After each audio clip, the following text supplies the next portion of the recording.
जो double engine सरकार आम लक्ष्य रही समृद्ध ओडिशा श्रेष्ठ ओडिशा गठन करवा श्रेष्ठ भारत विकसित भारत गठन करवा। श्रेष्ठ ओडिशा केतल गठन हम ना जिते ग्रामांचल लोक मानकर आय द्विगुणित हम चाषीर आय द्विगुणित हम एवं गाँव उन्नति हम जेत कहीं गाँव में चाषी बास करुच्ची कृषि कृषकर विकास हेले गाँव विकास हेले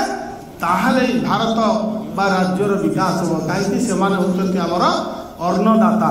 तेणु अन्नदातार विकास करने कृषि कृषकर विकास करने